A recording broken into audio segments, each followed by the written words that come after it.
আমার নাম ইবা। ইভা, বয়স কত?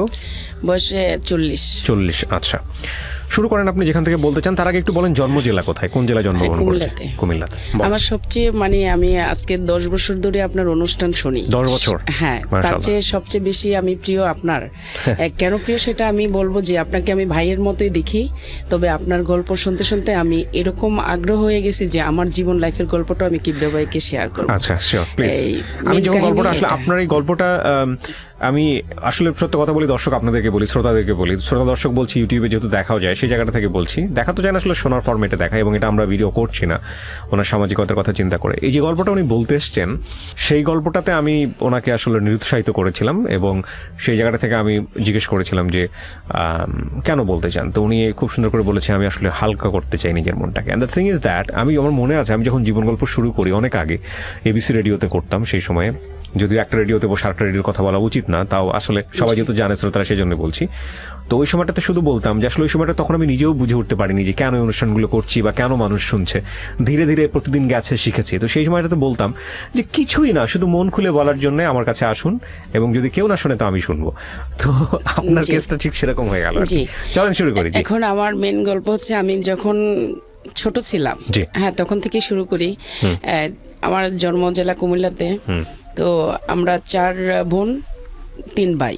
তো আমার 2 ভাই সবার বড়, আর আমার 2 বোন আমার বড়, তারপর আমি।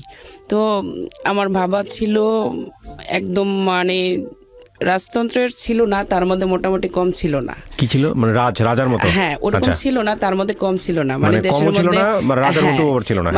আর আমাদেরকে এরকম ভাবে তৈরি করছে যে সবার পড়াশোনা এবং আমাদের স্বাচ্ছন্দ্য এবং চলাফেরা, ওনা এরকম ভাবে চলাফেরা করছে যে আমি 8-10টা বাবার মধ্যে পাই না। আচ্ছা, তো কয় ভাই বোন ছিলেন আপনারা? আমরা 7 ভাই বোন। আপনি বড় সবার? না, আমার বড় 2 বোন 2 ভাই। আচ্ছা। তো এখন বড় ভাই থাকলে ঘরের মধ্যে যে আদরের দুলালি হয়, আর ঘরের মধ্যে সবচেয়ে আদরের দুলালি আমি। তো ওইরকম ভাবে বেরিয়ে উঠছি। যখন আমি স্কুলে ভর্তি হয়েছি, তো আমি পড়াশোনাতে খুব মেধাবী ছিলাম। হ্যাঁ, তো স্কুলে আসা যাওয়ার সময় আমার ভাই এবং বড় আপু খুব কেয়ারফুল, আমাকে নিয়ে। চঞ্চল ছিলাম এবং ভীতুও ছিলাম। একটা অন্যায় করলে সেটা অনেকটা ভীতুর মতো কাজ করতো, যে সেটা আমি অন্যায় করছি নিজেকেই ফিল করতাম।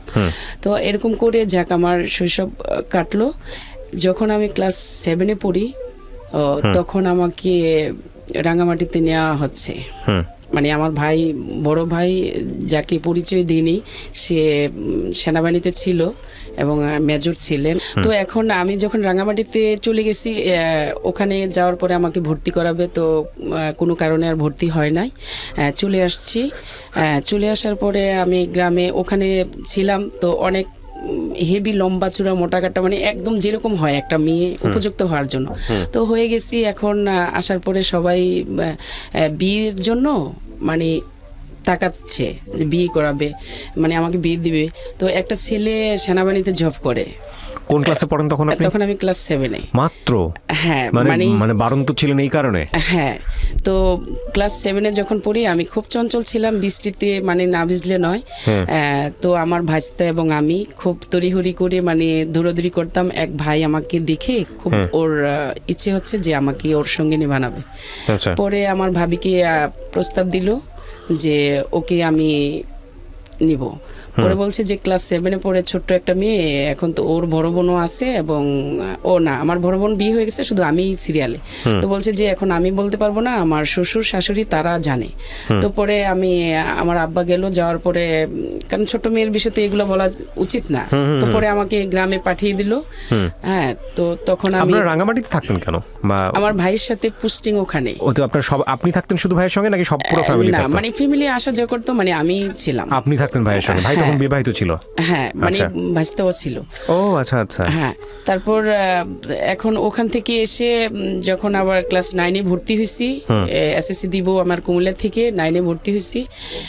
এখন বিয়ের গ্রামের অঞ্চল তো বুঝতেই পারছেন, এদিক সেদিক থেকে বিয়ে আসা শুরু হচ্ছে। এদিক সেদিক থেকে বিয়ে আমার ঘরে আসেনি। যে লোকটা পছন্দ করছিল ওটার নাম কি? ওর নামও আমি জানি না, কিন্তু উনি দূর থেকে আমার ভাবির কাছ থেকে শুনছি যে ও ভাই আর্মি পার্সন ছিলেন। হ্যাঁ, আচ্ছা, সেনাবাহিনীতে জব করতে।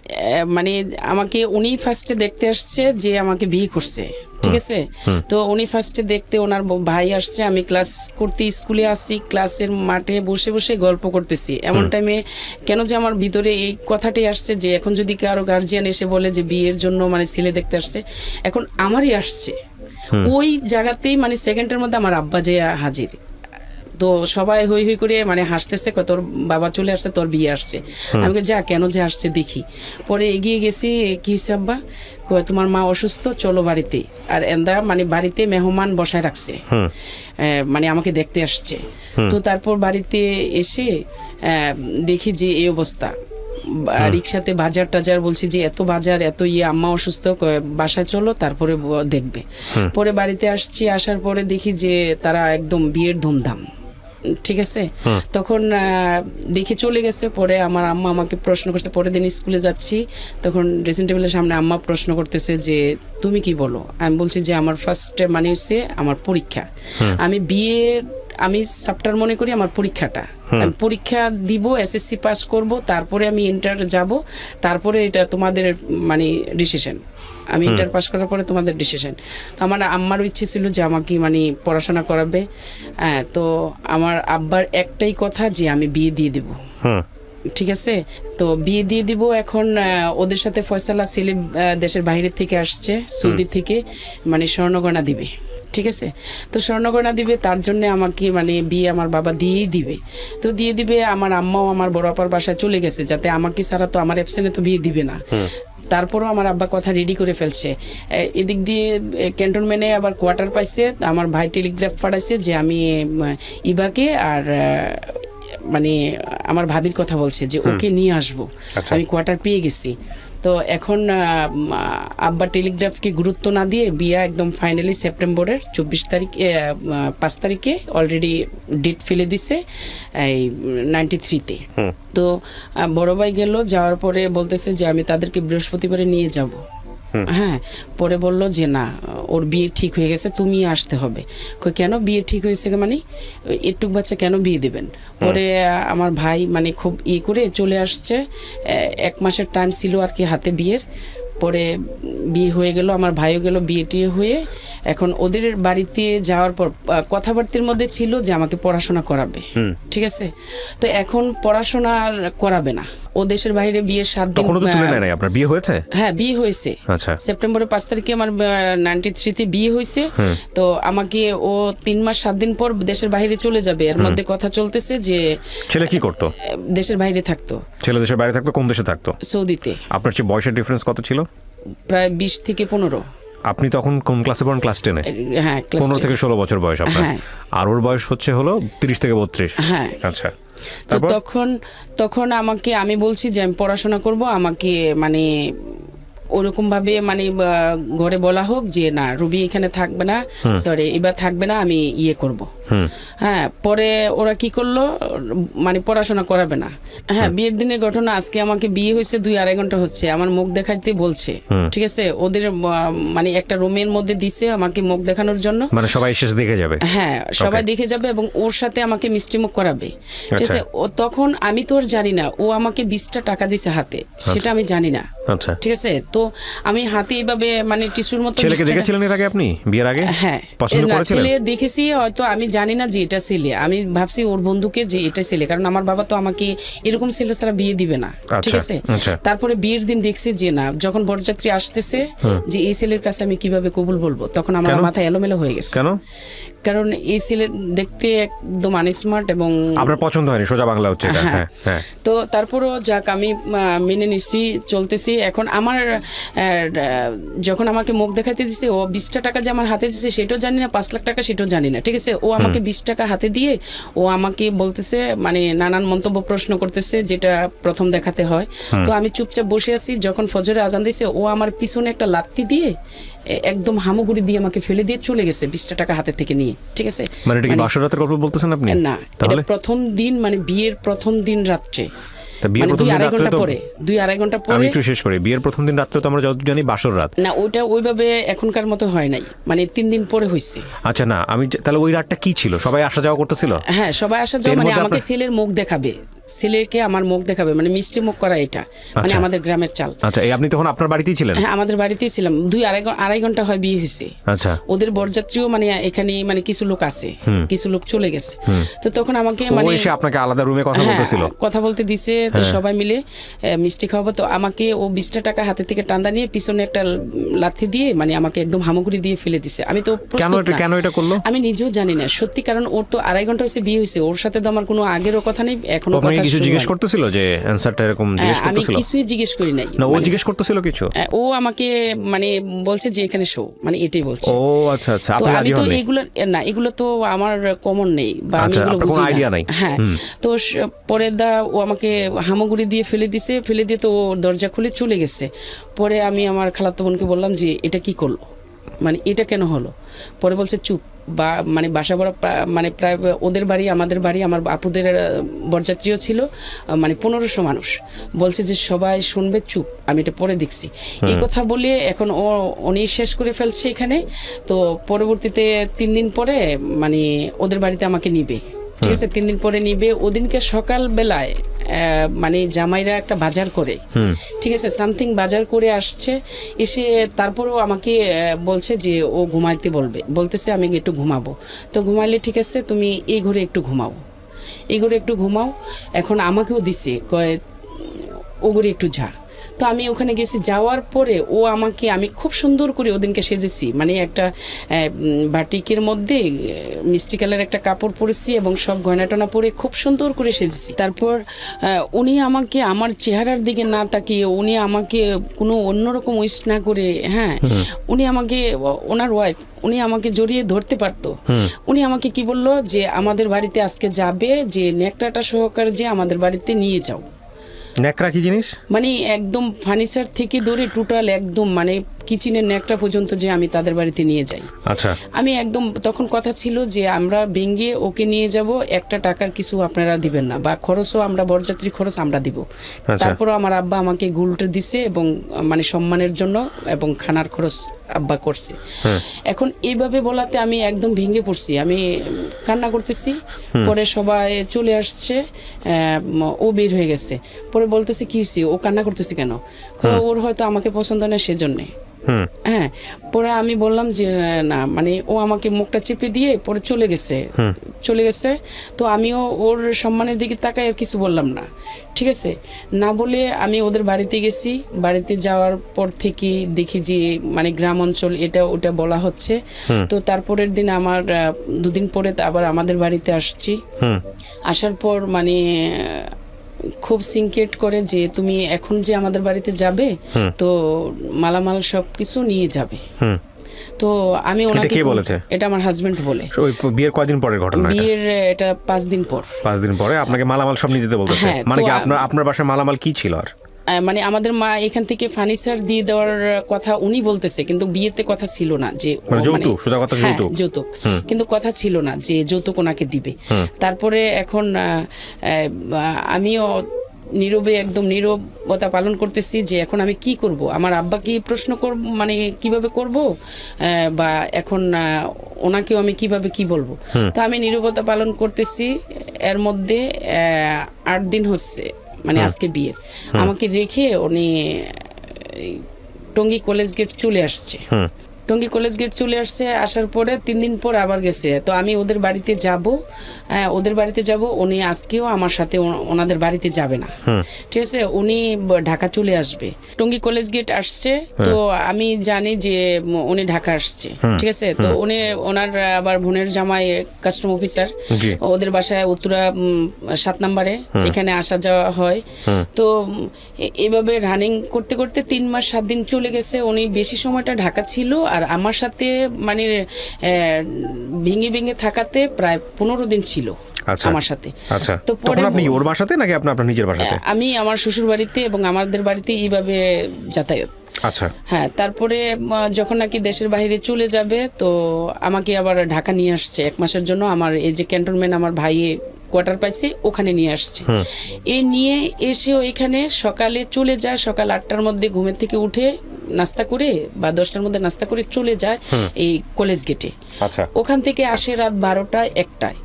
তো তখন আমার বড় ভাই বলতেছে যে ও কোথায় যায়, ও যায়টা কোথায়, মানে ওর তো কোনো কাজ নেই এখন, তো দেশের বাইরে চলে যাবে, ওর ওয়াইফের সাথে সময় দেওয়া এটাই ওর কাজ, ও কোথায় যায়। তো আমার ভাইও বলছে যে ও খারাপ একটা ছেলে। তখন খারাপ একটা ছেলে মানে কি, মানে হুট করে বলে ফেললো একদম, ফুট করে বলে ফেলছে, ওর চালচরণ দেখে যে সকালে যায় রাত্রে আসে, তখন বলছে যে ও একটা লুচ্চা, মানে ও কোথায় যায়, কোথায় সময় কাটায়। রাতের বেলা থাকতো না আপনার কাছে? জি, রাতের বেলা থাকতো না, খুব কম। আচ্ছা। তো তারপরে আমার ভাই মানে খুব কান্নাকাটি করতো যে আমার বোনটারে মানে আসলে আমার আব্বা কোথায় দিল। তো যাক এরকম করে মানে পরবর্তীতে ও 3 মাস 7 দিন পর তো বাইরে চলে গেল। যাওয়ার পর ও আমার সাথে আর কোনো কন্টাক্ট নাই। এয়ারপোর্ট পর্যন্ত আমাকে নিয়ে শুধু একটা হাত নাড়া দিয়ে টাটাই দিয়ে গেল, আর মানে আর কোনো কিছুই না। তো মন মানসিকতা এরকম ভাবে ভেঙে গেছি যে ওকে ছাড়া আমি কিভাবে মানে কাটাবো, ঠিক আছে। আমি এরকম করে করে মানে ওর কথা ভেবে ভেবে দিনে রাতে 24 ঘন্টা মানে আমি শুধু ওর কথাই, আমার আর কোনো, আমার যে অভিভাবক আছে প্লাস আমার একটা লাইফ আছে বা আমার পড়াশোনার কথা আমি এখন ভুলে গেছি, মানে আমার মনেই আসে না যে আমি পড়াশোনা করব। সবকিছু মিলে শুধু ওকে ভাবতে ভাবতে আমার মেন্টাল অন্যরকম হয়ে যাচ্ছে। চিঠির অপেক্ষা করি, তখন কিন্তু ফোন ছিল না। তখন কি দেশের বাইরে চলে গেছো? হ্যাঁ, মানে দেশের বাইরে চলে গেছে। তখন আমি চিঠির অপেক্ষা করি। তো আমাদের এখানে মানে পিয়ন আসতো সোমবারে, শনিবারে, সোমবারে আর বৃহস্পতিবারে, 3 দিন পিয়ন আসতো। 3 দিন পিয়নের মানে অপেক্ষায় থাকি যে আজ বুঝি মানে আমার চিঠি আসবে, ঠিক আছে। তো এরকম করে করে মানে দৌড়াইয়া দৌড়াইয়া মানে খালি এই বাড়িতে ও বাড়িতে যাই, তোমাদের চিঠি আসছে, হ্যাঁ আসছে। তো পিয়ন কোথায় গেল, চলে গেছে। পিয়ন চলে গেছে মানে তো আমার চিঠি, তোর চিঠি আসলে তো তোর দিয়ে যেত, আমার ভাবিরা এটা বলে। তো এরকম করে করে মানে 2 মাস চলে গেছে। 2 মাস ধরে অপেক্ষা করতেছে, আসে না। 3 মাস অপেক্ষা করছে, আসে না। 4 মাস অপেক্ষা করছে, আসে না। 7 মাস পরে গিয়ে একটা চিঠি আসছে। 7 মাস পরে চিঠি পাঠাইছে? তো 7 মাস পরে গিয়ে একটা চিঠি আসছে। চিঠির মধ্যে লিখছে, কেমন আছো, ভালো আছো, আমার স্নেহ নিও, আমার আদর নিও, এটা লিখছে। আব্বা আম্মা কেমন আছে, মানে ইতি ওর নামটা লিখছে। পরে আর কিছু লিখলো না। আমি নীরবতা পালন করতেছি যে এটা কি, মানে এটা কি 7 মাসের অপেক্ষা। হ্যাঁ, পরের সপ্তাহে আবার চিঠি হলো আসছে। মানে দৌড়াইতেছি যে গ্রামে এরি ক্ষেত আছে না, অন্য পাড়াতে চলে গেছে পিয়ন। পরে করছি কি, ওখানে গেছি যে আমার অপেক্ষা, যে ও আবার লিখছে যে আমি পরবর্তীতে চিঠি পাঠাবো, আমার হাতে সময় নাই। পরে করছি কি, দৌড়ে আরেক বাড়িতে গেছি। যাওয়ার পরে এরিখেট দিয়ে মানে হামুগুড়ি দিয়ে পড়ে গেছি, কাদার মধ্যে পড়ে গেছি। দৌড়াইয়া যায়, ও পিয়ন বলতেছে, মামনি তুমি দৌড়াইও না, আমি আসতেছি, আমি তোমার জন্য লুকোচুরি করে। মানে পিয়ন কি করতো, মানে বলতো যে আমি যে আসছি আপনারা গোপনে চিঠি পড়বেন। মানে আমাদের বাড়িতে প্রায় 20-25টা চিঠি দিয়ে যেত। বলতো যে গোপনে চিঠি পড়বেন, কিন্তু এই মানে আমার নাম ধরে বলতো যে ইবাকে জানাবেন না। হ্যাঁ, মানে চিঠি আসতো আপনার বাড়িতে ঠিকই, কিন্তু আমার হাজবেন্ডের চিঠি আমার হাতে আসতো না, কিন্তু আমার চাচাতো ভাইয়েরা মানে নানান জনে থাকতো, তাদের চিঠি আসতো। আমার হাজবেন্ডের আবার একটা চিঠি আসছে আমার কাকাতো বোনের কাছে। পিয়ন বলতেছে যে মামনি তুমি দৌড়াইও না, তোমার চিঠি থাকলে মা আমি দিয়ে আসতাম। তো সবারও বলে রাখতো যে আমি যে চিঠি দিয়ে দিছি ইবা যে কিছুতে না জানে। এরকম করে মানে ও লুকোচুরি করে, যাতে দেখে কি না দেখে লুকোচুরি করে। মানে চিঠি কি আপনার হাজবেন্ড আপনাকে লিখতো নাকি? আমারে লিখতোই না, আপনার লিখতোই না, অন্যজনকে লিখতো। হ্যাঁ, মানে আমাকে পোস্টই করতো না, আমাকে চিঠি মানে পোস্টই করতো না, বুঝছেন। তো আমার এক ঘরে বসে থেকে চুপে চুপে এক ঘরে বসে থেকে এমুক ঘরে অমুকের চিঠি আসছে, এমুকের চিঠি আসছে, যার যার ঘরে ঘরে দিয়ে আসতো। হ্যাঁ, আর আমার চিঠি নেই, কোথায় দিবে। আমার কাকাতো বোনেরা অনেক কান্না করছে, কাকাতো ভাবিরা অনেক কান্না করতো, জেঠাতো ভাবিরা অনেক কান্না করতো যে ওর একটা চিঠি নেই, নিজের হাতে লিখে যদি ও যদি চালু না হইতো, নিজের হাতে লিখে মানে চিঠি দিয়ে আসতাম। হ্যাঁ, তারপরে ওরা কি করলো, এরকম করে একদিন আমার কাকাতো বোনের কাছে একটা চিঠি আসছে।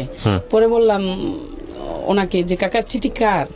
তো ও কাকা আমার মুখের দিকে তাকাইয়া বলতেছে কি অন্য একটা ছেলের নাম দিছে, ওর চিঠি রয়েছে, মানে আমার হাজবেন্ডের চিঠি পাঠাচ্ছে ওর মেয়ের কাছে, ঠিক আছে। পরে চিঠিটা ওর মেয়ের দেয় না, কাকাই আমার সামনে পড়ছে মনে মনে, ঠিক আছে। তো আমি তো আর ওনার অ্যাড্রেসটা ওনার তাইনা দেখতে পারি না, পারি নাই।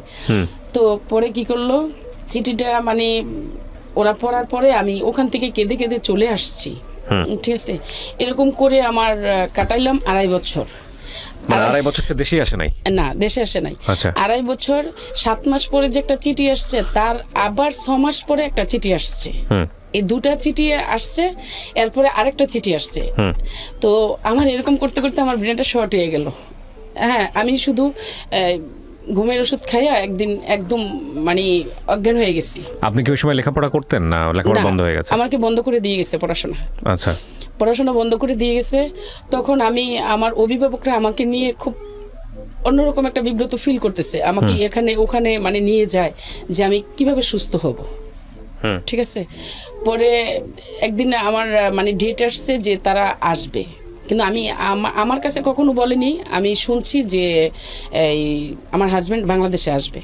তখন আমার হাজব্যান্ড বাংলাদেশে আসবে এই কথাটা শুনে আমি যে কি আনন্দেতে আমি সবারে বলে বলে বেড়াইতেছি যে দেখো এখন আমার সুদিন আসছে, মানে আমার হাজব্যান্ড চলে আসবে, তোদের আসবে চিঠি আর আমার আসবে হাজবেন্ড, মানে এভাবে। তো সবাই বলে যে আরে পাগল রে পাগল, মানে ওর এখনো মানে লজ্জা শরম বলতে কিছু নেই, আর ছোট অল্প বয়সে মানে ওর এখনো কোনো ঘৃণা আসে না যে ওর হাজবেন্ড কেন ওকে চিঠি লিখে না, ওর কোনো ঘৃণা মানে আসে একদম না। অল্প বয়স ছিল যেটা বলে।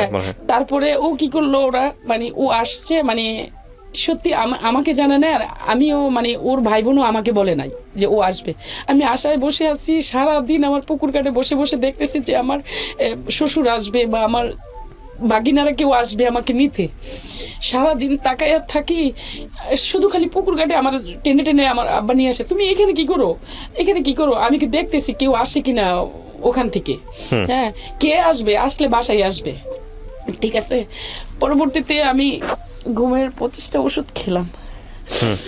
25টা ওষুধ খেয়ে মানে আমি পড়ে গেছি। আমার কাকাতো বোনেদের মানে ওষুধ কেন খেলেন, সুইসাইড করবেন? মানে আমি আর বেঁচে থাকার মতন আমার আর দারুণ ক্ষমতা লাগতেছে না, মানে আমার আর মনের মধ্যে কোনো সুস্থির পাচ্ছি না যে আমি কিছু হয়ে গেলে ভালো। ওকেও পাচ্ছি না, মানে ওর আসবে আসাটা আমার জন্য মানে খুব অন্যরকম একটা ইয়ে লাগতেছে। পরে ঘুমের ওষুধ খেয়ে আমি অজ্ঞান হয়ে গেছি। অজ্ঞান হয়ে যাওয়ার পরে আমার শ্বশুরবাড়ি থেকে লোক আসছে। হ্যাঁ, ও কিন্তু ঢাকাতে আসছে, মানে টঙ্গী কলেজ গেটে। পরে ও আমার ভাই আমার ভাবিরা মানে দেশে ছিল, ওরা কুমিল্লা, তখন আবার কুমিল্লা ক্যান্টনমেন্টে ইয়ে হয়েছে মানে পোস্টিং হয়েছে। তো আমারে ট্রিটমেন্ট করানোর পরে 3 দিন পরে আমারে নিয়ে গেছে এই কুমিল্লা ক্যান্টনমেন্টে নিয়ে গেছে। নিয়ে যাওয়ার পরে আমি ওখানে 3 দিন পরে আমার ছোট ভাই আর আমার এক ফুফাতো ভাই গেছে যে তোর হাজবেন্ড আসছে। আচ্ছা, মানে আমি এলাকাটারে গরম করে ফেলছি। ও ভাবি তাড়াতাড়ি উঠো, ওই ভাবি পাশের ভাবিরও বলতেছি এই ভাবি তাড়াতাড়ি উঠো, তুমিও আমার সাথে যাবে, মানে আমার হাজবেন্ড আসছে, মানে আমার হাজবেন্ড আসছে বিদেশ থেকে, তুমিও চলো, তোমরাও যাবে। সবাই বলতেছে মানে এবার তুমি একটু ধৈর্য ধরো, তুমি একটু শান্ত হও, যাবে তো সত্যি, তুমি শান্ত হও, তুমি রেডি হও আর আমি তোমার খাবার রেডি করি। ওদেরকে ওরা আসছে, ওদেরকে খাবার দিতে হবে না? আমি কই না, ওরা খেতে হবে না, তোমরা খাবে নাকি আমাকে নিয়ে যাবে, খাইলে দেরি হয়ে যাবে। মানে আমি অস্থির হয়ে গেছি যে ওকে আমি কখন দেখবো। হ্যাঁ, তারপরে আসছি, এই রেডি হওয়ার পরে আমার ভাবি আমাকে মুখে খাবার উঠায় দিতেছে আর আমি হেঁটে হেঁটে রেডি হচ্ছি আর খাইতেছি। পরে আমাকে আইনা বাস ট্রেনে উঠাই দিয়ে গেল, রিক্সা দিয়ে এসে। হ্যাঁ, পরে বাসায় আসছি, আমি বলছি যে আমি তো এখানে যাব না, আমি আমার শ্বশুর বাড়িতে যাব। তো আমার আব্বাও বলতেছে যে ও এরকম পাগল হয়ে গেছে, মানে ওর আত্মসম্মান বোধ কিছুই নাই, ও আসবে 1 সপ্তাহ ধরে, ও এসে পড়ছে 1 সপ্তাহ হয় ও আসছে, এখনো ওকে খবর মানে আজও পর্যন্ত কেউ নিতে আসছে না, ও যে মানে কখনো না যায়। মানে আমার আব্বা আবার আমার সিফাবাক আমার বোন থাকে, ওখানে চলে আসছে, যে একেবারে থেকে তো আমার অর্ডার ছাড়া যাবে না। তো পরে 4 দিন পরে আমি কুমিল্লাতে আসার 3 দিন পর আমার চাচা শ্বশুর আসছে আমাকে নিতে। আমার চাচা শ্বশুরের দেখে আমি জড়াইয়া দৌড়ে বলতেছি বাবা মানে শাহেদ কি আসছে? হ্যাঁ, পরে বলতেছে যে হ্যাঁ আসছে তো, আজকে 1 সপ্তাহ হয়, ঢাকা থেকে আসছে পরশুদিন। পরে আমি যাই তড়িঘড়ি করে, আমি তো আগেই ব্যাগ গুছিয়ে রাখছি যে আমি তাদের বাড়িতে যাব। যাবারের পর মানে আমার আম্মা বলতেছে তোমার আব্বা তো নিষেধ করে গেছে যে তুমি যাবে না। আমি গো ধরে নিষেধ, আমি তো বিয়ে বই না, আমার বাবাই তো আমাকে বিয়ে দিছে, তাহলে এখন কেন না ঘুরে যাবে? আমি যাব, ওকে দেখব। পরে বাড়িতে মানে গেছি, যাওয়ার পর আঞ্চলিক ভাষায় মানে আমার শাশুড়ি আমাকে বলতেছে হাইয়ের পাগল হয়ে গেছে, দৌড়ে আসছে, ওরে যে যাইয়া আনতে হবে ওইটা দেখছে না, বেড়ার কথা শুনছে, দৌড়ে এসে পড়ছে। আমি আর এগুলাতে কোনো কান নেই। যাইয়া ও সিলিংয়ের উপরে উঠে আসে, লাকিসেতে কি যে নামাইতেছে, সিলিংয়েতে নিচে নামছে, পরে আমি ওরে জড়াইয়া যাইয়া মানে সবার সামনে জড়াইয়া ধরছি, মানে কেমন আছো। কত বছর পরে এটা? 2.5 বছর পর। 2.5 বছর পর, আচ্ছা। পরে জড়াইয়া ধরছি ওকে সবার সামনে, ওর মানে ফুফাই শাশুড়িরা, চাচা শ্বশুররা, ওর বাবা, মানে ওর মারা, মানে ওর বোনের জামাই, সবাই এখানে সবার সামনে জড়াইয়া ধরছি যে কেমন আছো। ও আমাকে ধাক্কা মেরে মানে ফেলে দিল। ওহো। ধাক্কা মেরে ফেলে দিল। পরে আমি কি করলাম যে ওকে দেখছি না, মানে মনে হচ্ছে কি আমার অশান্ত মনটা একদম শান্ত হয়ে কলিজাটা একদম শীতল জায়গায় বসে গেছে যে ওকে দেখছি। পরে আমি বারবার উকি ঝুঁকি মারি যে আমি তো ওকে মানে ইয়ে করলাম, হ্যাঁ দেখছি তো, ও তো আর এদিকে আসে না। পরে আমার শাশুড়ি আমাকে রান্না করতে দিল, আমি রান্না করতেছি, আমার অস্থিরতা বেড়ে আবার যাচ্ছে যে ও কেন এদিকে আসে না, ও কেন এদিকে আসে না। হ্যাঁ, পরবর্তীতে ওকে কি করলাম, মানে ওর ভাগিনারে দিয়ে, মানে আমার ভাগিনার দিয়ে খবর দিছি যে তোমার মামাকে একটু আসতে বলো, তারপরও আসে নাই। ঠিক আছে, পরে রাত্রে 10:30 বাজে খেতে গেছে, 10:30-10টার মধ্যে খেতে বসছে। পরে ও আমার দিকে একবারও তাকায় না। পরে কাঁঠালের বিচি দিয়ে আমার শাশুড়ির সামনেই আমি ওর উপরে ঢিল মারতেছি যে উনি আমার দিকে তাকায়। ও কাঁঠালের বিচিগুলো নিয়ে পকেটে রাখতেছে। পরে ও নিচে নুয়ে মানে নিচের দিকে তাকিয়ে খেয়ে চলে গেছে পাশের রুমে। চলে যাওয়ার পরে আমি কান্না করতেছি যে এ কি, মানে ও তো পাগলের মতো যে এক্সপেক্ট করছিলাম সেই এক্সপেকটেশন মিলতেছে না। হ্যাঁ না। পরে ও যে 3 দিন মানে ওর 1 সপ্তাহ হয়ে আসছে, আইসা কলেজ গেটে মানে 3-4 দিন ওর মামির সাথে মানে রিলেশন ছিল ওর মামির সাথে, তো ওগুলো জানছি, ও তখন এগুলো জানা হয়ে গেছে। তারপরে ও কি করলো, মানে আমার দিকে তাকায় না, ওর রুম মানে ওর বাবার রুমে চলে গেছে। ওর বাবার রুমে খাইয়াই যে ওর সব সময় এখনো এই কাজটা আছে, মানে খাওয়ার পরে ও গন্তব্যে ঘুমায় যাবে। তো ও করছে কি ওর বাবার খাটে পড়ে ঘুমাচ্ছে, আর আমি আমার জালের সাথে মানে শুয়ে আছি। তো শুয়ে আমার তো আর আমি 20-25 দিন ঘুমাইনি। হ্যাঁ, শুয়ে আমার বুকের যন্ত্রণা এমনটা ভাবে বাড়তেছে যে মানে ও আসেনি, সেটাই ছিল, গিয়ে আসবে, আর এসে যা দেখতেছি সেটা অনেক ভয়ঙ্কর রকম। মানে ওই রুমে ঘুমাচ্ছে আর আমি এখানে, রাত 2:30 বেজে গেছে। পরে আমার শাশুড়িদের জালেদেরও বিবেক নেই যে ওরা তো হাজব্যান্ড ওয়াইফ, মানে এত বছর পরে আসছে, বা ছেলের তো অনেকটি দোষ, তো 8 দিন ঢাকা ছিল, 5 দিন ঢাকা ছিল, তো এখন ওরে আমি মানে ওদের ঘরে দিই। হ্যাঁ, 2:30 বাজলে পরে বলতেছে এই উঠে তোদের রুমে তোরা যা। পরে 2:30 বাজে উঠে ওর ঘরে চলে গেছে, বলতেছে এই মনির মা পানি নিয়ে আসো, পানি নিয়ে যাও, মানে নিয়ে এসো 1 জগ। এটা বলার পরে আমি 1 জগ পানি নিয়ে ওদের ঘরে মানে ওই রুমে গেলাম। হ্যাঁ, একটু কাদা পাড়াইয়া মানে অন্য ঘরে যেতে হয়, তো অন্য ঘরে গেছি। যাওয়ার পরে ওর কাদা মাখা পা গুলা আমি ও জগের পানিটা দিয়ে মানে ধুলাই করে দিছি। ধুলাই করে দিয়ে আমার আঁচল দিয়ে ওর পা গুলা মুছে দিছি। হ্যাঁ, মুছে দিয়ে তারপরে ও গিয়ে একদম শুয়ে পড়ছে। আমি পাশে শুয়ে আছি। শুয়ে পড়ে ও বলতেছে আমি কার জন্য কষ্ট করলাম, কার জন্য বিদেশ করলাম, আমি কার সুখের জন্য বিদেশ করলাম। তখন আমার আস্তে আস্তে অন্যরকম একটা জিদ বাড়তেছে, কারণ ও তো আমার জন্য কষ্ট করছে যে ও আমাকে ছেড়ে ওখানে ছিল। হ্যাঁ, তো ও আমার জন্য বিদেশ করছে, আমার সুখের জন্য। ও তো আমার সুখ কখনো চায়নি। ও তো আমার 3টা চিঠি দিছে 2.5 বছরে, 3টা চিঠি দিছে। আর ও তো সারা রাত 2:30 বেজে গেছে, এখন মাত্র আসছে। এসে ও তো আমার সাথে কোনো কথাই বলে নাই। ও 8 দিন হয় বাংলাদেশে আসছে। আসার পরে মানে 3 দিন মানে 5 দিন ঢাকা ছিল, 3 দিন পরে বাড়িতে আসছে, তারপরে গিয়ে আমাকে আনছে। এই জিদগুলো আমার ভিতরে এখন চলে আসতেছে। হ্যাঁ, পরে আমি নিজে একটু ফুলতেছি, মানে অন্যরকম একটা মুড নিতেছি যে কেন এগুলা। হ্যাঁ, পরে আমিও চুপচাপ করে কান্না করতেছি। পরে ওর আর কিছু বললো না, মানে ও আমার কান্না দেখে পরে আমাকে একটু জড়ায় ধরে বলতেছে যে কষ্ট হয়েছে তোমার অনেক, তাই না? হ্যাঁ, যে 2.5 বছর ছিলে আমাকে ছাড়া। তখন মনে হয়েছে কি ও যে জিদগুলো না আমার চলে গেছে, ও যে বলছে যে কষ্ট হয়েছে আমাকে ছাড়া, হ্যাঁ জিদগুলো চলে গেছে। পরে সকালে হবে মানে 6টা-7টার দিকে, মানে 6টা-5:30টার দিকে সকাল হবে, ঠিক আছে?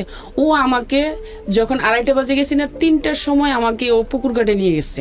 3টা বাজে পুকুর ঘাটে নিয়ে গিয়ে পরে বলতেছে, পুকুর ঘাট থেকে বাসায় এনে বলতেছে ও ঘুরে চলে যাও। তো আমি ও ঘুরে চলে যাব, ওর সাথে প্রতিবাদ করার মতো মানে মন মানসিকতা আমার নাই এবং সাহসও নেই। পরে আমি ও ঘুরে চলে গেছি। ওই ঘুরে চলে গিয়ে আমার শাশুড়ি মানে দরজা ধাক্কাইতেছি, দরজা খুলতেছে না। তো আমি চুপচাপ করে মানে এই যে ওটাতে বসে আছি। পরে নামাজের জন্য লোক যেতেছে, দেখতেছে আমাকে, আমার নিজেরও একটা খারাপ লাগতেছে যে আমি এখানে বসা, মানে মানুষে কি ভাববে। হ্যাঁ, পরে বলতেছি মা একটু দরজাটা খোলেন না, আজান দিয়ে দিতেছে, একটু দরজাটা খোলেন, নামাজ পড়বেন না। পরে দরজা খুলছে, খোলার পরে তুমি এত সকালে আইসো? সকালে আসছো এটা বল না, কয় তুমি কি আইসা পড়ছো কেন? পরে আমি যাইয়া ওই আমার জালের খাটে আমি শুইয়া ঘুমাইতেছি, ঠিক আছে না, কাজকর্ম করছি সকালবেলা, যা যা কাজ থাকে। যৌথ পরিবার ছিল, মানে সবাই মিলে একসঙ্গে থাকতো? হ্যাঁ, মানে আমার বড় যা, যে যার কথা বলতেছি, ও যা সিলেট ছিল, এমনি বেড়াতে আসছে, দেবর আসছে শুনে আসছে, আর যৌথ পরিবারই মানে ছিল। তো এখন সকালবেলা যা যা কাজ করার কাজ করতেছি, ও 10টা বাজে ঘুম থেকে উঠে আসছে। হ্যাঁ, 10টা বাজে এসে ওর মতো গোসল টোসল সেরে মানে ওর মতো ও আছে, ঠিক আছে? তো আমার আর খবর নেই। ও সকালবেলা আবার পাশের গ্রামে মানে বিশাল বড় হাট, ওখানে চলে গেছে। ওখান থেকে রাতের দুপুর 3টা-3:30টার দিকে আসছে। হ্যাঁ, সকালের মানে ভাত খেয়ে চলে গেছে। তো এখন দুপুরে কোথায় খাবে? আমি তো খাই না, মানে সকালেও খাই না, ও আমাকে বলে নাই যে নাস্তা খাইছো বা খাবে কিনা, ও আমার সাথে দেখাই করে নাই। তো আমার এমন ওরে দেখে খিদাও নাই। পরে আমি দুপুর 2:30-3:30 বেজে গেছে, তাও আসে না। আমি অপেক্ষা করতেছি যে ও আসবে, কখন খাবে। হ্যাঁ, তো আসছে, এসে আমার শ্বশুরের রুমে, শ্বশুরের খাটে মানে ঘুমিয়ে গেছে। এরকম করে হ্যাঁ গেল 1 সপ্তাহ। 1 সপ্তাহের পরে আস্তে আস্তে একটু ফ্রি হওয়ার চেষ্টা করতেছি যে ওর সাথে আমার মানে আমি যে হাহাকার করছি ওকে ছাড়া, মানে ওর অ্যাবসেন্টে যে আমি কতটা কষ্ট পাচ্ছি সেটা আমি তো জানি, আমাকে ছাড়া তো আপনার বলতে গেলে ভালো লাগার পুরুষ বলতে গেলে জীবনে প্রথম ওই।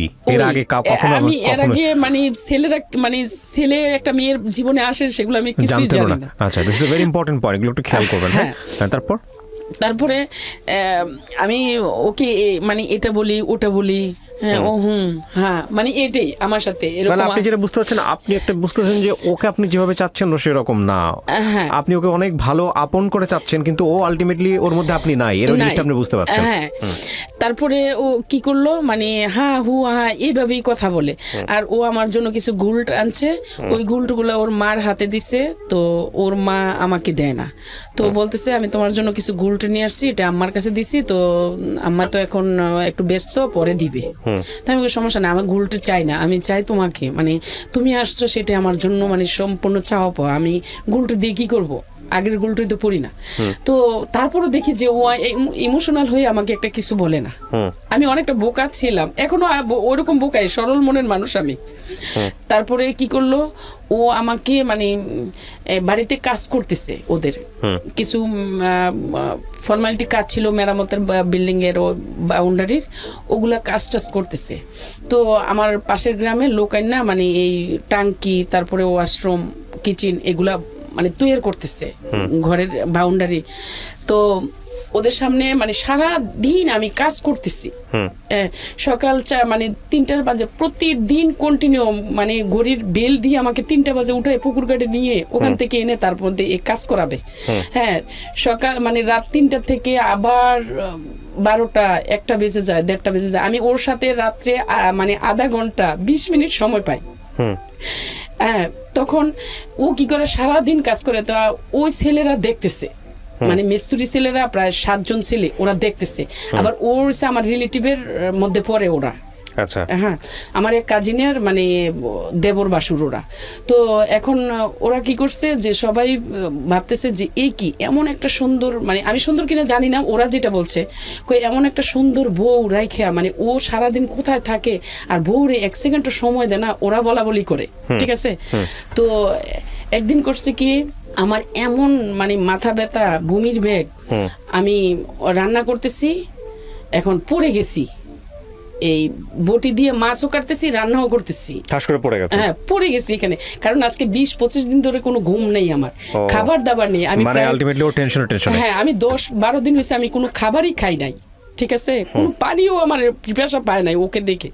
তো আমি পড়ে গেছি, পড়ে যাওয়ার পরে হ্যাঁ ওরা হাউ মাউ করে কান্না করতেছে, এই মানে এই আপনাকে বউ পড়ে গেছে। এখন ওরা তো আমার ধরতে পারে না, কারণ ধরলেই সমস্যা যে আরেকবারের বউ পাতালগুলো করে আমাকে ঘরে কিভাবে নিবে।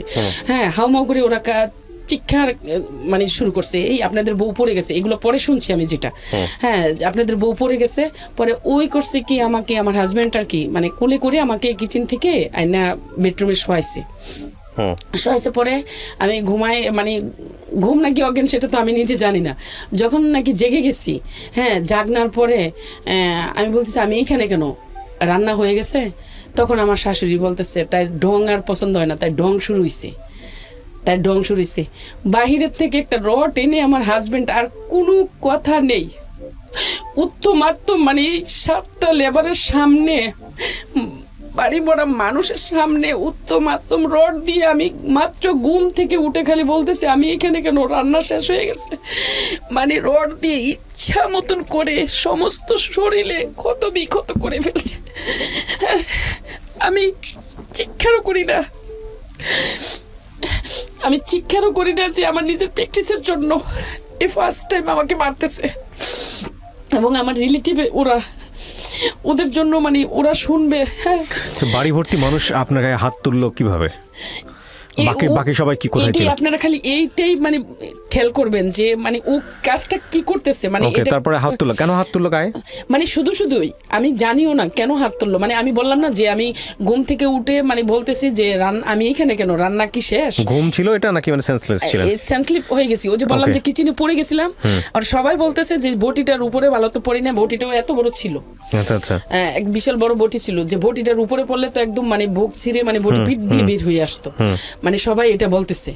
তো পরে বলতেছে মানে এইভাবে বাইরে ও মানে ওর সদরে চলে গেছে, সদরে চলে গেছে। আমি উঠে ওর বাড়ি খেয়ে উঠে পরে কিচেনে ও যে ওদের রান্না বান্না করে যে মানে রান্নার হান্ডি পাতিল, তার মধ্যে লেবারদের খাওয়াইছে, এই প্লেট বাড়ি এইগুলা মানে আমি মাজতেছি, ঠিক আছে, এগুলা মাজতেছি মেজে, তারপরে বাউন্ডারিতে পানি দিতেছি, পিড়াতে পানি দিতেছি। তারপরে ওই ছেলেরা তাকাইতেছে আর মানে বলতেছে, আরেকটা ছেলে কান্না করতেছে, কয় আমরা আজকে বাড়িতে যাবো, বাড়ি যাইয়া বাবিরে সবকিছু বলবো। পরে যাইয়া ওরা ওদিনকে বলছে আমরা আজকে মানে আজকে কালকে পরশুদিন 3 দিন কাজ করব না, আমরা বাড়িতে যাব। ঠিক আছে যাও।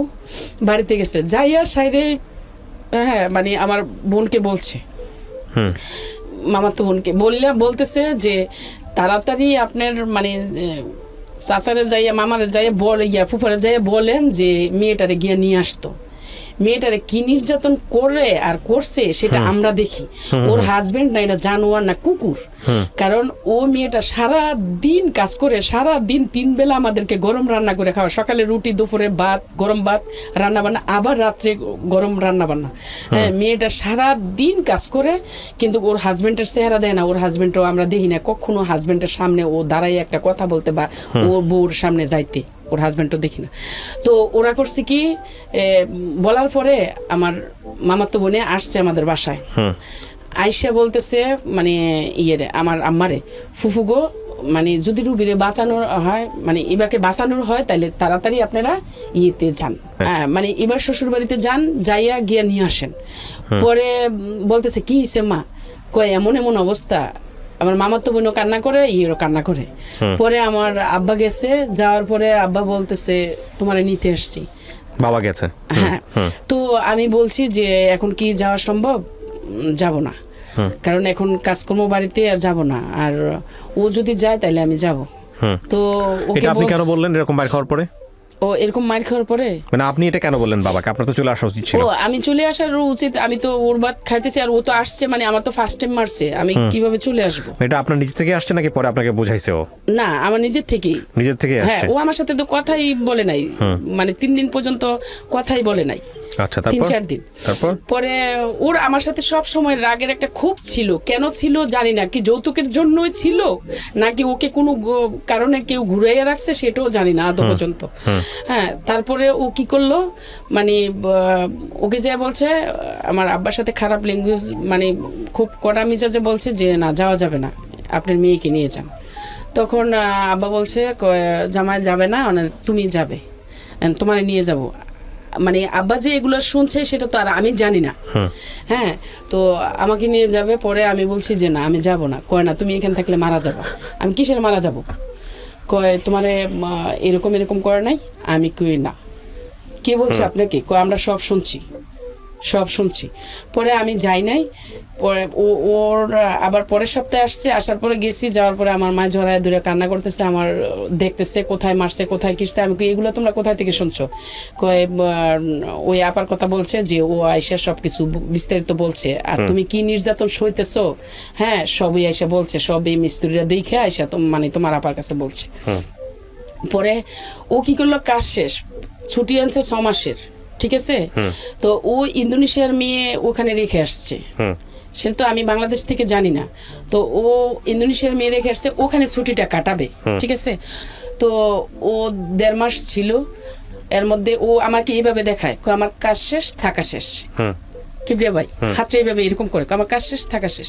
তখন আমি বলতেছি তুমি তো 6 মাসের ছুটি নিয়ে আসছো, তো তোমার কাজ শেষ থাকা শেষ মানে অন্তত তুমি তো 6 মাস না থাকো 5 মাস থাকবা।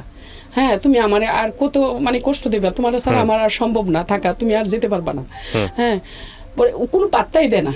পরে ও কি করলো, মানে কাজ শেষ থাকা শেষ, ও টিকিট মানে ফাইনালি করতেছে। ও কি করলো, মানে চলে যাবে। আমি ওকে কিছুতেই মানে আমার হ্যাঁ ভালোবাসা দিয়ে আপ্যায়ন দিয়ে মানে ওকে কিছুতেই আমি ধরে রাখতেও পারতেছি না। মানে ওর কখনো আমার সাথে 5 মিনিট সময় কাটানোর জন্য ওর সময়ও হয় না। হ্যাঁ, পরে আমি আরেক বিব্রত পড়ে গেলাম যে এ কি, মানে আমার যেটা ধারণার বাহিরে হয়ে যাচ্ছে, এটা এই কি আমার লাইফটা মানে এরকম কেন? আমার ফিউচার তো এইভাবে গড়ার কথা ছিল না, অন্যরকম ভাবে আমি গড়ার ইচ্ছে ছিল। তারপরে ও কি করলো, মানে টিকিট মিকেট ওকে করতেছে। এর মধ্যে আমার 10 দিন বা মানে 8 দিনে আমার সাথে ছিল, আর বাকি সময়টা ওর কলেজ গেট ওর মামানির সাথে ছিল, ঠিক আছে? পরে ও সৌদি থেকে আসার সময় মানে সিডি ক্যামেরা নিয়ে আসছে, মানে সিটি নিয়ে আসছে, মানে আগে যে সিডি ভিডিও ক্যাসেট দেখতো না, বড় ক্যাসেট গুলা, ওই ভিডিও নিয়ে আসছে, মানে কি কি হাবিজাবি ওগুলো নিয়ে আসছে যে মানুষের যে ছবি দেখতে পারে, ওগুলো নিয়ে ওর কিছু ছবি নিয়ে আসছে ওর মামানির বাসায়। ও এগুলো 1 সপ্তাহ নিয়ে দেখছে, ঠিক আছে? এই নেগেটিভ শব্দগুলো মিউট করবেন। হ্যাঁ, তো পরে এগুলা ওখানে সময় কাটার আমাকে এসে সেই মানে মিজাজ দেখায়, পাও টিপায় প্রতিটা রাত, যেটা ভুলে গেছি বলতে, যেদিন আসছে ওদিনকে আমারে হ্যাঁ মানে 3:30টায় তো আমাকে মানে 3টা তো আমাকে বের করে দিছে, আর আরেকটা সময় গেছে আধা ঘন্টার মধ্যে আমার পায়ে টিপাইছি প্রায় 25 মিনিটের মতো, পা টিপায় ও ঘুমিয়ে যায়। পরে যাক মানে যে হলো, তো এরকম করে প্রতিদিন 1.5 মাস আমাকে পায়ে টিপাইছে। ওর সাথে মানে যেই সময়টা কাটাই, রাত 12টায় 1টায় যাইয়া যে সময়টা কাটাই, মানে ওর মায় দিনের বেলা সারাদিন ব্যস্ত রাখে কাজ দিয়ে, আর ও রাতের বেলায় মানে ওর মায় রাত 12টা পর্যন্ত আমাকে কাজ দিয়ে ব্যস্ত রাখে, আর ও আমাকে যে সময়টা যাবে ও করে পাও টিপাবে। তো আস্তে আস্তে পাও টিপি, মানে এরকম করে পাও টিপি ও ঘুমায় যায়, আর সারা রাত্র ওর পায়ের নিচে যেটুকু সময় পাই পায়ের নিচে পড়ে পড়ে কান্না করি। তো আমার দাদি শাশুড়িরা পাশের ঘর থেকে আসে, হ্যাঁ ওকে বলে, হেই তুই কি মরে গেছস? আমরা পাশের ঘর থেকে ঘুম ভাঙ্গে এসে পড়ছি, আর তোর বউ এইভাবে কাঁদতেছে, তোর খবর নাই? হ্যাঁ, টিনের মধ্যে এসে বাইরে বাড়ি করে। তো পরে হ্যাঁ কি হয়েছে, তুই মরে গেছস, তোর বউ তোর ঘরের মধ্যে কান্না করে, আমরা পাশের ঘর থেকে ঘুম ভাঙে আসে পড়ি, আর তোর খবর নাই? হ্যাঁ, তো আমি জীবন দিয়ে কান্না করলাম, জীবন দিয়ে মানে কাজ করলাম, ভালোবাসলাম, কিন্তু তার বিনিময়ে আদৌ পর্যন্ত কিছু পাইনি। তো এরপরে কি করলো, ও চলে যাবে, চলে যাবে। পরে সিডি কয় আমার মামা মানে মামানির বাসায়, তো মামানির বাসায় ওখানে নিয়ে রাখছে। ওরা বলতেছে যে তোর মামানির বাসায় কেন? কয় আমি আনছি মামানির জন্য সিডি।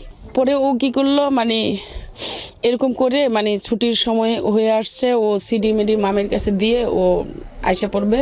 ওর বাড়িতে একটা সিনকেট হইতেছে। পরে এর মধ্যে আমাকেও ঢাকা নিয়ে আসবে না, কারণ আমি বিদেশ যাইতে নিষেধ করতেছে, আমাকেও ঢাকা নিয়ে আসবে না।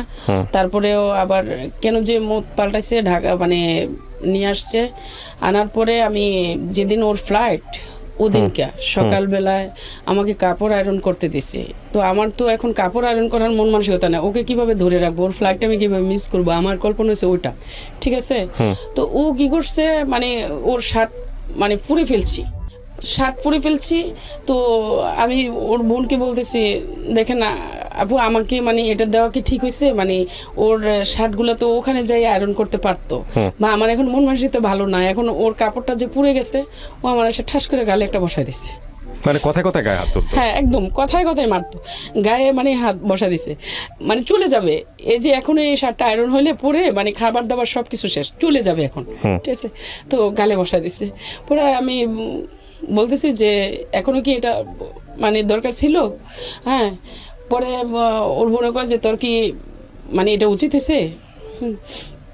পরে ও আমাকে এয়ারপোর্ট নেবে না, ঘর একটা রুমের মধ্যে একটা বেডরুমে আটকায় পিছন দিয়ে সিটকানি লাগায়া ওই এয়ারপোর্ট চলে গেছে।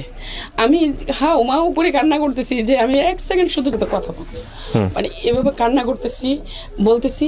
পরে ওরা আমার মায়ের সিটকানি খুলে দিছে মতন ও তো এয়ারপোর্টে চলে গেছে।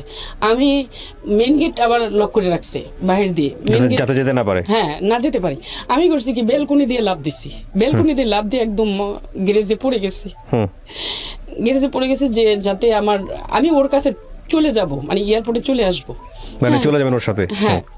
পরে কি করলো মানে আমার মা মানে হাউমাউ করে কান্না করে, পরে আমার মা আমাকে জড়ায় দইরা নিয়ে এই 4 তলার উপরে উঠাইছে। পরে আমি তো মানে পরেও দেখেন মরি নাই, গ্যারেজে পড়ে গেছে তারপরেও মরি নাই। মানে আল্লাহ যদি তখন আমাকে মৃত্যু দিত, আমার জীবনের লাইফের মানে অনেকটি করুণ কাহিনী আমি হয়তো আর ঘটতো না। তারপরে ও চলে যাওয়ার পরে আর কোনো চিঠিপত্র নাই, কিছু নাই। ওর বোনকে বলে গেছে যে আমি যাওয়ার পরে ওদের বাড়িতে দিয়ে দিবেন, ঠিক আছে। তো এখন ওর বড় বোনকে বলতেছি, যেটা এয়ারপোর্টে আছে উত্তরাতে থাকে, ওকে বলতেছি যে আপা এই কাজ করে গেছে, এখন আমি আপনাদের বাইরে বউ থাকবো কিনা, হ্যাঁ, বা কি করব সেটা আমি ডিসিশন নিব। আমি বাড়িতে যাই, আমার অভিভাবকের সাথে আমি ডিসিশন নিব আমি কি করব। পরে বললো এই আমি এখন ফাইনালি সব শুনতেছি, ঠিক আছে। আমার ননাসে বলতেছে যে বাইরবো আমি তোর অ্যাবসেন্টে আমি ওকে বলছি যে তোর এই বউ মানে যেই ধরনের কাজ তুই করছস, তোর এই বউ মানে হয়তো টিকবে কিনা দেখিস। বউ যাবে কোথায়? ওই যে মামির সাথে চলাফেরা করে, আবার মামির আইনা আমার ননাসের জামার যেদিনকে ফ্লাইট থাকে, নাইট ডিউটি থাকে, ওদিনকে বোনের বাসায় আইনা মামির মানে এক রুমে থাকে। তো এগুলো আমার ননাসে দেখে তো ওকে শাসন করছে, বলছে যে এই অবস্থা, তুই মানে তোর বউ মানে দেখ হাতে ঠেললে মানে লক্ষ্মী ফালাস না। তো বলছে বউ যাবে কোথায়? মামি চলে যাবে, বউ যাবে না। এইটা আমার একটা ননাসে আমার কাছে বলছে বাইর বউ, আমি আমার বাইরে অনেক বুঝাইছি, অনেক বলছি, আমার বাইর বউ বলছে, বাইরে বলছে বউ যাবে কোথায়, বউ থাকবে মানে মামি চলে যাবে। তো এখন তোমার ডিসিশন। কারণ ও তো জানে, ওর বাইয়ের চালচলনটি তো জানে, সেজন্য আমার উপরে ডিসিশন দিয়ে দিছে। তারপরে আমি ঢাকা থেকে কুমিল্লা চলে গেলাম, যাওয়ার পরে তাদের বাড়ি থেকে আমি এরকম একটা মানে শক্ত হইতেছি, ঘৃণায় মানে আমি কেমন যে হয়ে যাইতেছি এখন। তো পরে আমি আমাদের বাড়িতে গেছি, আমার শ্বশুর বলে যে যাওয়া যাবে না। আমি যাওয়া যাবে কিনা না যাওয়া যাবে সেটা আমার ব্যক্তিগত ব্যাপার, আপনার ছেলের ভাত আমি খাবো কিনা সেটা আমার ইচ্ছে, আমি আপনাদের এখন কেউ না। যদি আমাকে দরজা আটকাইয়া যখন তারা ফ্লাইট করে মানে চলে যেতে পারছে, তাহলে ওর আর আমার কি দরকার?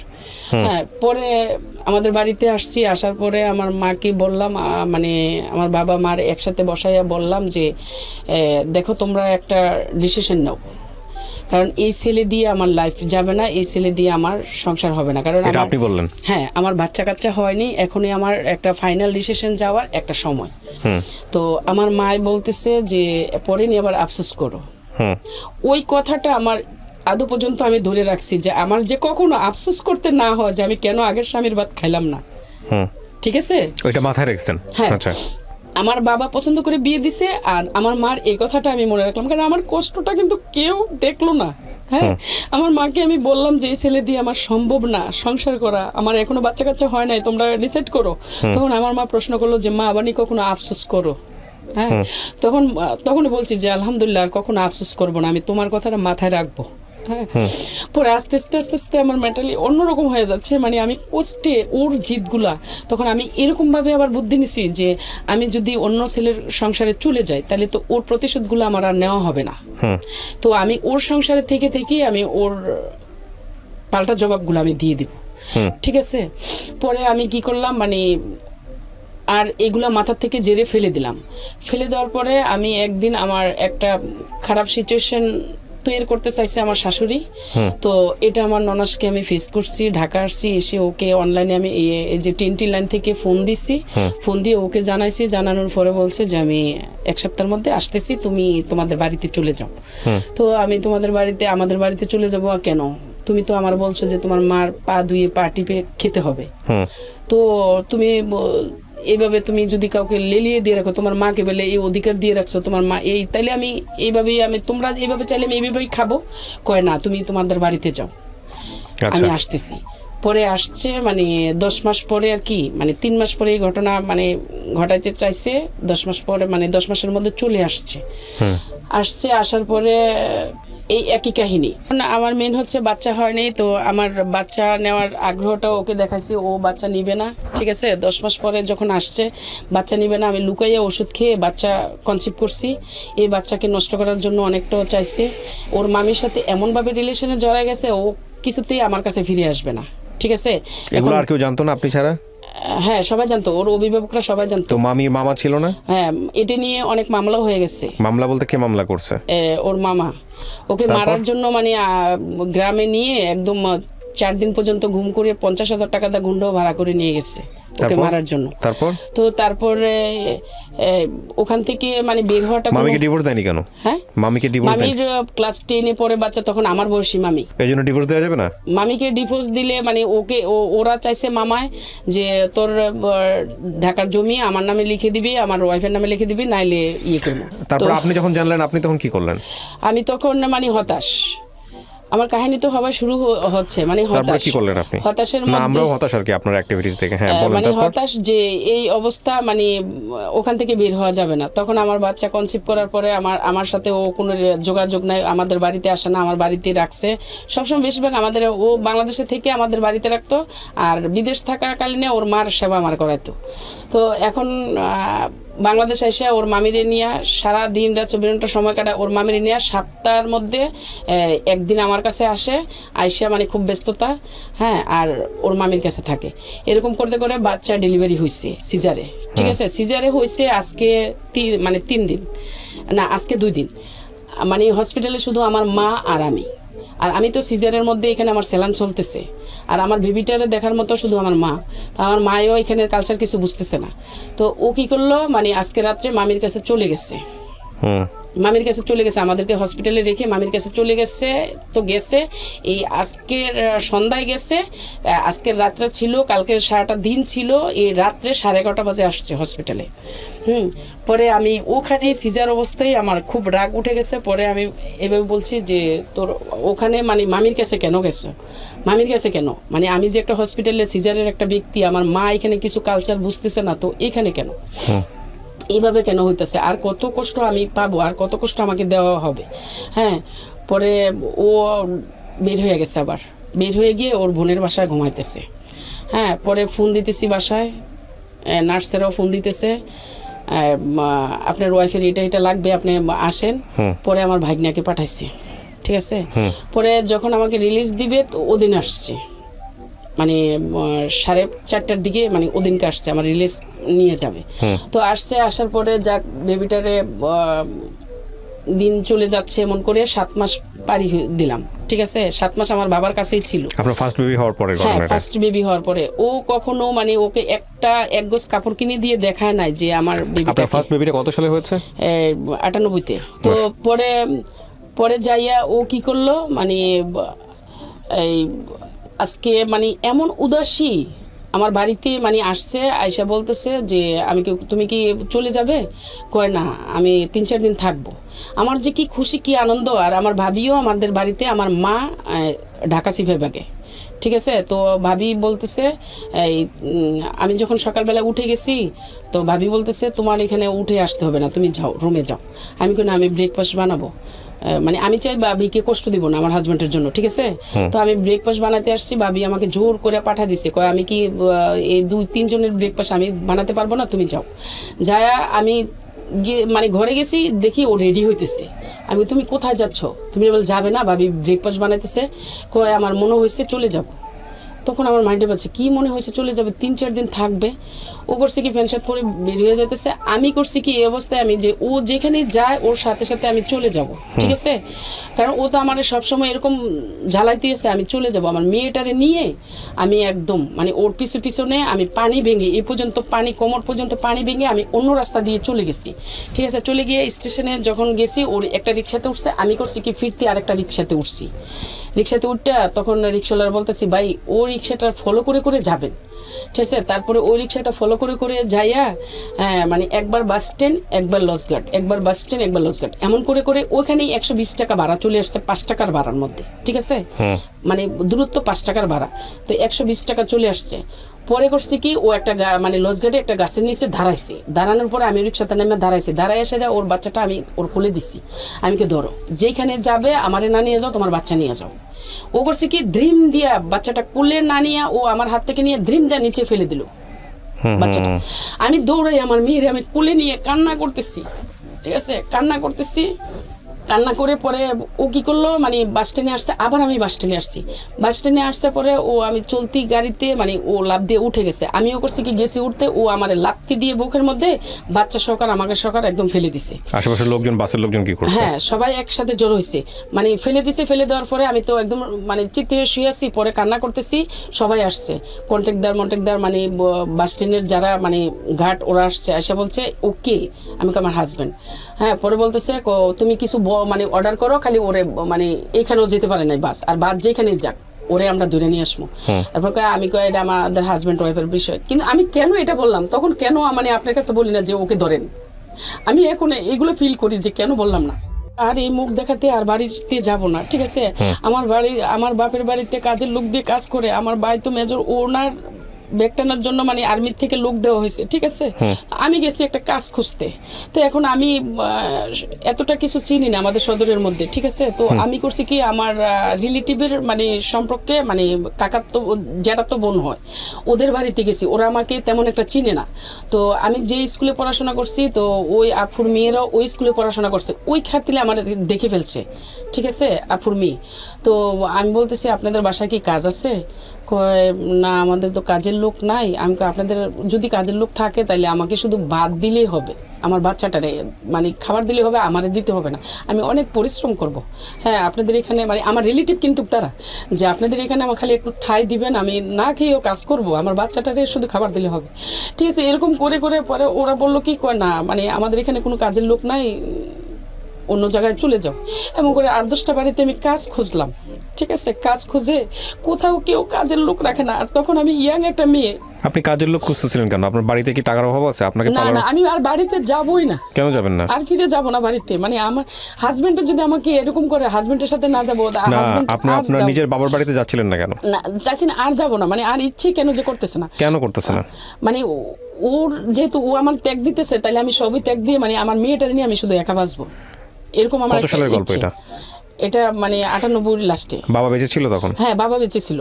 তো তখন আমি করছি কি আমার আর সবার বাড়িতে খুঁজে খুঁজে আর কি করব, মানে একদম বিকেল হয়ে আসছে। পরে আমার খালাতো ভাইয়ের দোকানে গেছি, মতন আমার খালাতো ভাই আমার গেটার শট দেখে একদম মানে চিৎকার দিয়ে উঠছে। আপনার ভাই তখন আর্মিতে? হ্যাঁ, মানে তখনও আর্মিতে রিটায়ার্ড হয়েছে আজকে 4-5 বছর। আপনার ভাই জানতো তখন এগুলো হচ্ছে আপনার সঙ্গে? না। তো পরে কি করছে মানে আমার খালাতো ভাই দেখে হাউমাউ করে কান্না করে পরে হোটেল থেকে মানে ভাত নিয়ে আসছে, আইনা বলতেছে বোন আগে তুমি খাও। আমি কই না ভাই আমার খাবার দাবার চলে না, আমি কান্না করতেছি আর এই কথাগুলো বলছি। বলার পরে আমার খালাতো ভাই শুনে পরে আমার খাবার দিয়ে আমার মেয়েরে মানে খাবার টাবার আইনে দিয়ে। আচ্ছা, আমি আপনাকে প্রথম যে প্রশ্নটা করতে চাই এতক্ষণ শুনে, কারণ আমার নিজের অস্থির লাগতেছে এই গল্পটা শুনতে। হ্যাঁ, কেন লাগতেছে আমি বলি। কারণ আপনি তো মানুষকে বলার জন্য আসছেন, নিজেকে হালকা করার জন্য আসছেন। একটা মানুষ জেনে শুনে, ধরেন আপনাকে নখে যদি আমি আলপিন দিয়ে গুঁতা দিই, আপনি কি করবেন? নখটা সরাই নেবেন না? খুব যদি ভালো মানুষ হন, বিনয়ী মানুষ হন, নখটা সরাই নেবেন, কিছু বলতে পারতেছেন না। হ্যাঁ, সিচুয়েশন আমি যেটা বলতেছি মুখে অ্যান্সার দিন, কারণ লোকজন নাহলে বুঝবে না, অডিও তো। আচ্ছা, আর যদি কষ্ট পান মুখ দিয়ে সাউন্ড করবেন, তারপর আলপিনটা কেন ফুটাইলাম এটা তো আপনি জিজ্ঞেস করবেন। আমি কি বুঝতে পারছি আপনাকে কথাগুলা? জি। অথবা এরকম হতে পারে যে আলপিনটা যে ফুটেছে সে অন্যায়ভাবে ফুটেছে, তাকে আপনি আলপিনটা নিয়ে আলপিনটা ফুটাই দিবেন, অথবা আপনি তাকে ধরবেন তুমি কেন, অথবা বুঝাবেন, কিছু একটা করবেন। তো এটাই তো মানুষের স্বাভাবিক আচরণ। যদি আপনি সেটা না করে আপনাকে একটা গুতা দিচ্ছে, আপনি একটু পরে নখটা আরেকবার দিচ্ছেন, সেও আরেকবার গুতা দিচ্ছে, আপনি নখটা আগে দিচ্ছেন 10 টাকার। শুনেন আমি এই 10 টাকা আপনাকে এটা অ্যানসার করেন আগে 10 টাকার। 10 টাকা আমারই। আপনি আমার কাছে গল্পটা বলতে আসছেন, আপনি যদি আমাকে যদি অ্যাকসেপ্ট না করেন, আমার কথাগুলো যদি অ্যাকসেপ্ট না করেন, তাহলে কিন্তু এটা এরকম হলো যে আমার বলতে আসছে আমি বলে চলে গেলাম, মানে ওয়াশরুমে গেছি, ঠিক আছে, ওয়াশরুমের কোন ডেকোরাম মানলাম না, নিজেকে হালকা করে চলে আসলাম, আবার যা খাবো ওই পেট খারাপ ঠিকই হবে, বিষয়টা এরকম হয়ে গেল। আপনি আগে জিনিসটা নেন, কারণ আপনার এই গল্প লক্ষ লক্ষ অ্যাকশন শুরু হয়েছিল, আমি জানি তো, চলে গেছে অ্যাকশন। আমি বলি হ্যাঁ, কতক্ষণ পর্যন্ত গেছে অ্যাকশন? একদম থানা পর্যন্ত চলে গেছে। আপনি মামলা করছেন কখনো? হ্যাঁ, মানে জিডি করা হয়েছে ওর জন্য, 4টা জিডি করা হয়েছে। জিডি করছেন কিন্তু মামলা করেন নাই, মামলা থেকে যায়ও নাই।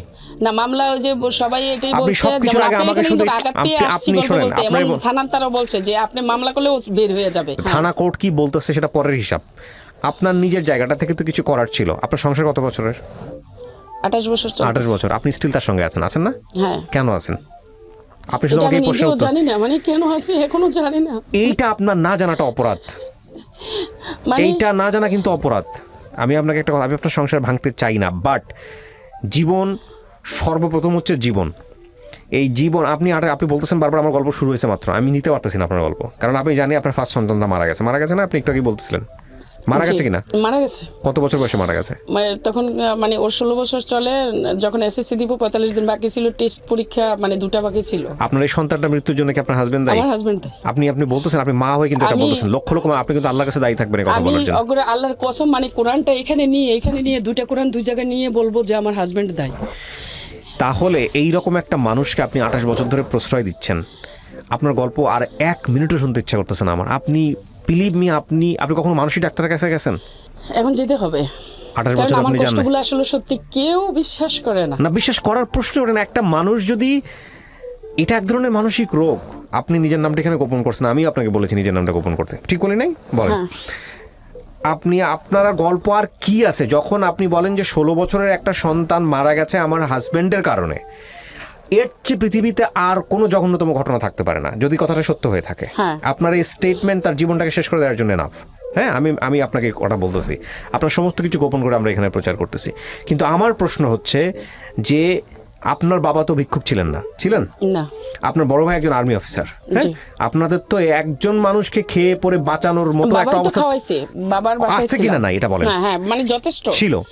আপনার মা বলছে যে একটা সংসার ছেড়ে আরেকটা সংসারে যাও না, আপনি যাইতেন না, আপনি ছেড়ে দিতেন, ছেড়ে দিয়ে আপনি একা একা থাকতেন। আল্লাহ তো না করে নাই, ধর্ম তো না করে নাই, সমাজ তো না করে নাই, ওই সমাজের জন্যই যায়নি। কি আপনি সমাজে কি দেখাইছেন? সমাজ আপনারা কিছু দিছে? কোন সমাজের জন্য? এটাই আমার বাচ্চা বলছে, সেজন্যই গল্প বলতে আসছি, না এটা আমারও আগ্রহ ছিল না। কি সমাজ দিছে আপনার বাচ্চা? আপনি যখন গল্পটা ওখানে বলতে আসেন, আপনার বাচ্চা আর শুনেন, আপনার মেয়ে আর আপনার ছেলেটা বাইরে বসে আছে, আপনি গল্প বসে আসেন, আমি আলাদা করে তাদের সঙ্গে বসেছি, বসে আমি তার কাছ থেকে 5 মিনিট শুনলাম যে আপনি যেগুলো বলতে আসতেন একতরফা কমপ্লেন, আমি এটা আদৌ প্রচার করবো কিনা। আমরা একতরফা কমপ্লেন প্রচার করতে পারি বিকজ আমরা আসলে কখনো আইডেন্টিটি হাইড ফ্ল্যাশ করি না। আমি শুধু একটা কথা আপনাকে বলি, আপনার হাজবেন্ড আপনি যা বলেছেন এখানে সব যদি সত্য হয়, সব, আমি যদি কথাটা বলছি এই কারণে এই ব্যক্তিটাকে আমরা সামনাসামনি আনি নাই, আপনি সবচেয়ে বড় অপরাধী আমার চোখে। কেন অপরাধী জানেন? সন্তানকে মারা গেছে সেটার জন্য আপনি বলতেছেন আপনি কোরআন শরীফ শপথ, যদি কোরআন শরীফে শপথ করাটা অন্যায়, এটা একটা বড় ধরনের গুনাহের কাজ, শপথ শুধুমাত্র আল্লাহর নামে করতে হয়।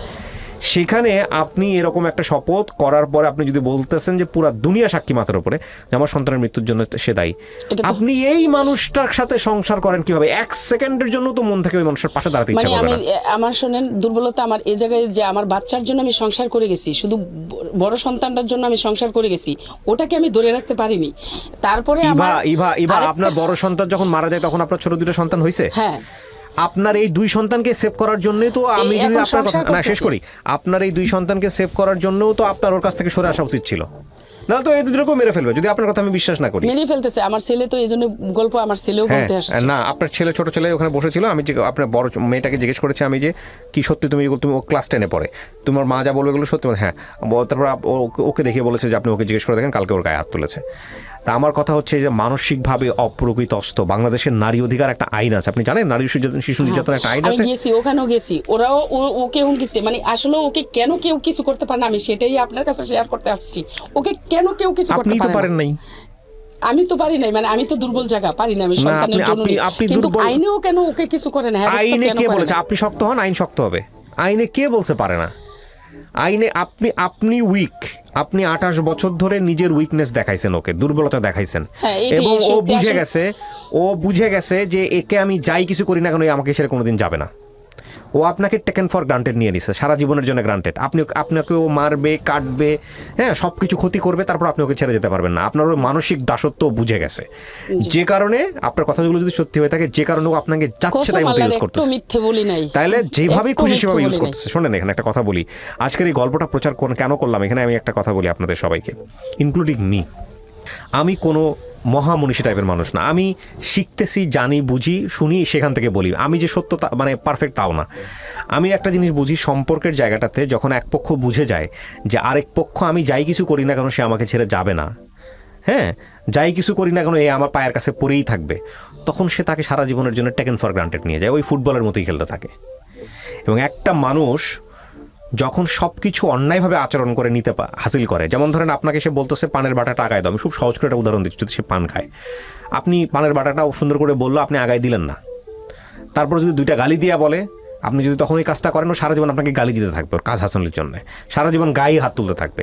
এটা ওর প্র্যাকটিস যদি হয়ে থাকে তাহলে ডেফিনেটলি ও এখান থেকে সরবে না, তাহলে ডেফিনেটলি ওখান থেকে সরবে না। এখন কথা হচ্ছে যে আপনি যদি ওকে এভাবে রিসিভ করতে থাকেন একের পর এক, তাহলে এটা ওর সমস্যা না। আমি রিসিভ করি, না এটা ওর সমস্যা, তাহলে এটা ওর সমস্যা, এটা আপনার সমস্যা।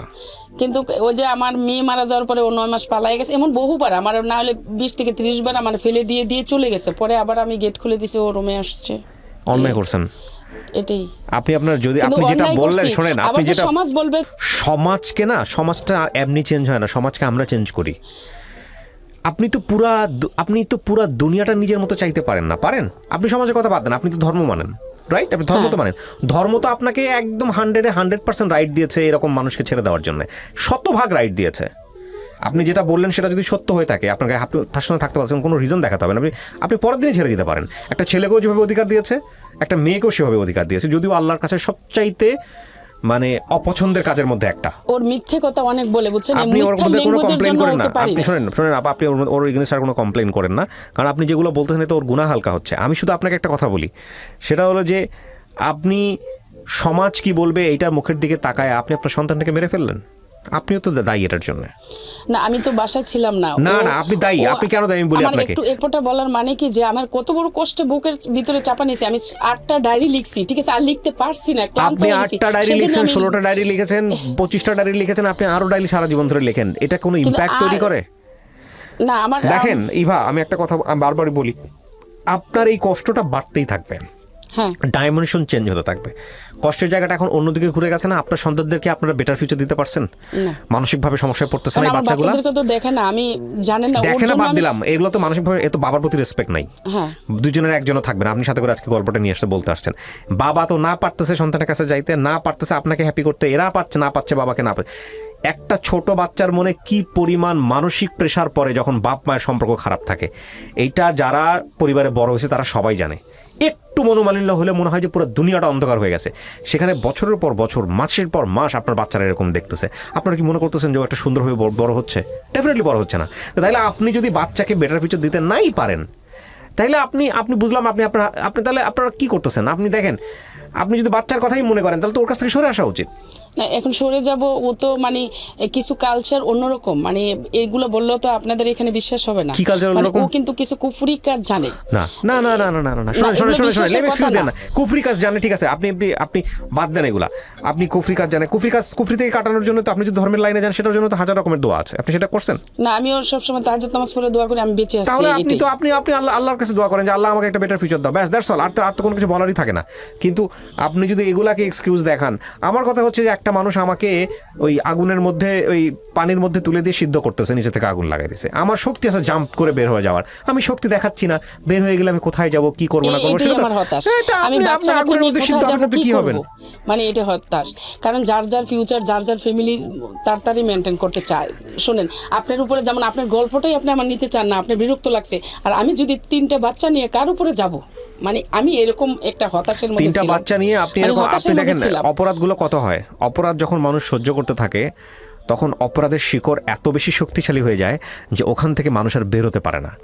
প্রথম বাচ্চাটা যখন এরকম একটা ঘটনা ঘটলো তখনও যদি আপনি বের হয়ে আসতে পারতেন, প্রথম বাচ্চা হওয়ার আগে যদি আপনি বের হয়ে আসতে পারতেন, বের হয়ে আসার অনেকগুলো চান্স ছিল। যে মানুষ বিয়ের 2.5 ঘন্টার মধ্যে গায়ে হাত তোলে সে যে একটা মানুষ না, সে যে একটা অমানুষ, সে যে একটা সেন্সলেস টাইপের পারসন, যদি আপনার কথা সমস্ত সত্যি হয়ে থাকে, আমি বারবার বলতেছি, তাহলে এই মানুষটার সঙ্গে 28 বছর যে সংসার করে তার চেয়ে তো খারাপ মানুষ সে। আমার দৃষ্টিভঙ্গি তো হচ্ছে সেটা। খারাপ এলাকার মানুষও কেউ বলে না ভালো, ওর আত্মীয় স্বজন, ওর ভাগ্নেও বলে লাত্তি দিয়ে বের করে দাও, লাত্তি দিয়ে বের করে দাও। আপনার মানে আপনি আমার কথা হচ্ছে এটা কেন করতেছেন? আমি দেখেন ইভা, আপনার মতো সমাজে ইভা অসংখ্য আছে। রুটি রুজি আল্লাহর হাতে, আল্লাহ রিজিকের ব্যবস্থা করে রাখছে। একটা মানুষের কন্টিনিউ অপরাধ করে যাবে, আপনি সেটা মুখ বুজে করে সহ্য করে যাবেন, এমন তো না যে বলেই শুধু সহ্য করে গেছি, নাহলে আসলে আর্থিক অবস্থা দুর্বলতা বাপের বাড়িতে নেই, ঠিক আছে। আমি এই গল্পটা এই কারণে প্রচার করতেছি, আজকে দেখেন ইভা কেবলমাত্র সূচনা করেছিল, আমি পুরো গল্পটা নিতে পারলাম না এখানে, আমি নিতে চাইও না, কারণ আমার বাচ্চাদেরকে এখন আমার মেজো ভাই মানে হেল্প করে। আচ্ছা, আমি বৈষয়িক বিষয়তে যাচ্ছি না, আমি শুধু দেখাচ্ছি যে এইরকম একটা মানুষের সঙ্গে অনেক অনেক আমাদের সমাজের মেয়েরাই মুখ বুঝে অনেক কিছু সহ্য করে স্টে করে। এটা যেমন সত্য, এটা একটা মেয়ের জায়গা থেকে যেমন সত্য, এটা একটা ছেলের জায়গা থেকেও সত্য। এখানে ইভারা এসে বলে বলে মনে করার কোনো কারণ নাই যেটা একজনের ছেলের জীবনে হতে পারে না। অনেক ছেলেই আছে তার মান সম্মানের কথা ভেবে মাসের পর মাস, বছরের পর বছর এরকম তার জায়গা থেকে তার মতে অমানুষ, কিন্তু তারপরও সে সংসার করে যায়। ছেলেরা আসলে ভাবে বলতে চায় না। আর ছেলেদের ওই যে বললো যে সমাজ কি ভাববে, সমাজের চোখে আমরা সমাজটাকে এমনভাবে তৈরি করেছি, ছেলেদেরকে রেখেছি দানবের জায়গায়। মানে একটা ছেলে কখনো কাঁদতে পারবে না, একটা ছেলে কখনো অন্যায় করতে, একটা ছেলেকে একটা মেয়ে অন্যায় করতে পারে বা একটা মেয়ে অত্যাচার করতে পারে, একটা ছেলে এটা যদি কারোর কাছে গিয়ে বলে, থানাতে গিয়ে বলে, থানা বিশ্বাস করে না, মানুষের কাছে আসলে মানুষ হাসাহাসি করে। মানে ছেলেটাকে আমরা এমন একটা জায়গায় রেখেছি, এবং সেই সুযোগটাও যে একটা মেয়ে বা একটা নারী সংসারে নেয় না তা কিন্তু না, অনেক সময় নেয়। এবং একইভাবে একটা মেয়ের ক্ষেত্রেও এটা সত্য হতে পারে। অদ্ভুতভাবে আমাদের সমাজ কাঠামো কিংবা রাষ্ট্রীয় কাঠামো কিংবা আইনি কাঠামো এমনভাবে একটা ইমব্যালেন্স জাস্টিস করে রেখেছে, এই জায়গাটায় একটা বড় ধরনের পরিবর্তন দরকার। এবং পরবর্তী পরিবর্তনের সূচনাটা তখনই শুরু হবে যখন মানুষ স্পিক আউট করবে, যখন বেশি বেশি করে এই জিনিসগুলো বাইরে আসবে, এবং যখন বেশি বেশি করে মানুষ তাড়না অনুভব করবে, তখন এই জায়গাগুলোর পরিবর্তন হবে। ডেফিনেটলি সামাজিক যোগাযোগ মাধ্যমে এখানে একটা বড় ধরনের ভূমিকা রাখছে। এখানে আমরা দেখি যে কিছুদিন আগে, আমি নাম মেনশন করছি না, একজন ক্রিকেটার, তিনি যাকে বিয়ে করলেন তিনি আরেকজনের বিবাহিত বউ ছিলেন। আমি জানি না ইন্টারনাল কেস কি, বাট এগুলো আমাদের সমাজে এখন স্পিক আউট হচ্ছে। শুধু এটা না, আরও অনেক বিষয় আছে যেগুলো হয়তো একটা ছেলে মুখ ফুটে বলেন না, বা বললেও আমরা এভাবে বিশ্বাস করতে চাই না। কারণ আমরা ধরে নেই আমরা নারীদেরকে এমন একটা জায়গায় রেখেছি, নারী শব্দের শাব্দিক অর্থ রেখেছি অবলা, যারা কিছু করতে জানেন না। এটাও যেমন সত্য নয়, ঠিক একইভাবে একটা ছেলে যে একটা নারীর উপরে চরমভাবে অত্যাচার করেন না, সেটাও তেমন সত্য নয়। কিন্তু এই অপরাধগুলো মুখ বন্ধ করে সুযোগ থাকার পরেও বছরের পর বছর, 1 বছর না, 2 বছর না, 3 বছর না, 28 বছর ধরে মেনে নেওয়াটা এক ধরনের অপরাধ। নিঃসন্দেহে এটা একটা অপরাধ, ভয়ঙ্কর রকমের অপরাধ। এবং এই অপরাধটা শুধু নিজের প্রতি না, এই অপরাধটা সন্তানদের প্রতিও। কারণ যদি দুইজন মানুষের একসাথে থাকাটা যদি সন্তানের জন্যই হয়ে থাকে, তাহলে ওই সন্তানের বেটার ফিউচার যদি আপনি নিশ্চিত করতে না পারেন, ডেফিনেটলি এটা আপনি অন্যায় করছেন। এবং সুযোগ যদি থাকে ওখান থেকে বের হয়ে আসার, অবশ্যই বের হয়ে আসা উচিত। হ্যাঁ, খারাপ ব্যবহার করতেছে, পরক্ষণে এসে আদর করে দিচ্ছে, পরক্ষণে এসে একটু ভালো কথা বলতেছে, মুহূর্তের মধ্যে সমস্ত কিছু ভুলে যাচ্ছেন, আবার নতুন করে এগুলোর জন্ম হচ্ছে। এটা 1 বার 2 বার 3 বার হতে পারে সুযোগ, 28 বছর ধরে এটা হতে পারে না। তবে এটা ঠিক যে ইভার 28 বছরকে আমরা জাজমেন্টে নিব না। এমন অনেক নারী আমাদের সমাজে আছেন, এমন অনেক পুরুষ আমাদের সমাজে আছেন, সারাটা জীবনই মুখ বন্ধ করে এইসব সহ্য করেন, এবং জীবন দশায় কখনোই কাউকে বলেন না, পুরো জীবনটাই শেষ করে দেন। আমার মনে হয় যে এই জায়গাগুলো থেকে আমাদের বের হয়ে আসা উচিত। অনেকেই বলেন যে ডিভোর্সের রেট বেড়ে যাচ্ছে। ডিভোর্সের রেট বেড়ে যাচ্ছে তার অন্যতম কারণ, এক পক্ষ বলেন যে এটা একটা ভালো দিক, কারণ মানুষ অত্যাচার সহ্য করছে না, মানুষ মানে বেঁচে থাকার জন্য মানুষ এখন সম্পর্ক ছিন্ন করে নিজেকে আবিষ্কার করার চেষ্টা করছে। আরেক পক্ষ মনে করেন যে মানুষের মধ্যে সহিষ্ণুতা কমে যাচ্ছে এবং সেই জায়গা থেকে ডিভোর্সের রেট বেড়ে যাচ্ছে, এটা খুবই আশঙ্কাজনক। তবে যেটাই হোক না কেন, আমি আসলে কোনো পক্ষের হয়ে কথা বলতে চাই না, আমি শুধু এটাই বলতে চাই যে আপনি যদি ধর্মীয়ভাবেও চিন্তা করেন তাহলে ধর্মও আমাদের এটা সমর্থন করে না যে বছরের পর বছর আপনি একটা অপর পক্ষ থেকে, সেটা হাজব্যান্ডও হতে পারে বা ওয়াইফের পক্ষ থেকে, অত্যাচার সহ্য করে মুখ বন্ধ করে স্বামীর সেবা করে যাবেন বা স্ত্রীর সেবা করে যাবেন। এটা ধর্মও আপনাকে বলে নাই। ধর্ম বলেছে যে হ্যাঁ, তালাক দেওয়া একটা ঘৃণিত কাজ, আল্লাহর সবচেয়ে অপছন্দের কাজ, মানে হালাল স্তরের সবচাইতে নিম্ন স্তর হচ্ছে এই তালাক, এবং এইটার জন্যই যাইনি। এটার জন্য আপনি জান নাই সেটা ঠিক আছে, কিন্তু এটার আমি এটা একদিন এটা আল্লাহর কাছে আপনি আপনি যাবো। কয়েকজন মুফতির কাছে গেছেন, আপনি কোন আলেমের কাছে গেছেন, গিয়ে পরামর্শ করেছেন? আপনি শুধু হ্যাঁ না বলেন। না আচ্ছা, তাহলে আমার মনে হয় পরামর্শ করেন, আপনার এখনো সুযোগ আছে। হ্যাঁ, যে আমার স্বামী এরকম অত্যাচার করে, এইভাবে এইভাবে করে। না, আমাকে অনেকেই বলছে, আমার ওর রিলেটিভরা, ওর বোনের জামাই, ওর বোনেরও বলছে যে তুমি ওকে ডিভোর্স দিয়ে দাও। হ্যাঁ, তো আমার মনে হয় যে দেখেন, আপনি যদি ধর্মের কারণেও যদি যে থাকেন, শুধু আমি তাহলে আমার ধর্মীয় যারা সন্তানদের ভালোভাবে জন্য। জানেন তাদেরকে জানেন। কারণ আপনি গল্পটা শুরু করেছিলেন মাত্র, আমি নিতে পারতেছি না। সোজা বাংলায় যদি বলে নিতে, আমার মগজের মধ্যে না, আমার মনে হচ্ছে ক্রিয়া প্রতিক্রিয়া হচ্ছে যেটা নেয়ার মতো না। কারণ আমার কাছে মনে হচ্ছে যে এক সাইড ভাবে একটা মানুষকে ভাবে দায়ী করেই যাচ্ছি, তাহলে আমি না, সহ্য ওকে তো করবো কেন? দায়ী করছি না, ওর অন্যায়গুলো ফেস করছি। এক্স্যাক্টলি, আপনি কেন সহ্য করবেন?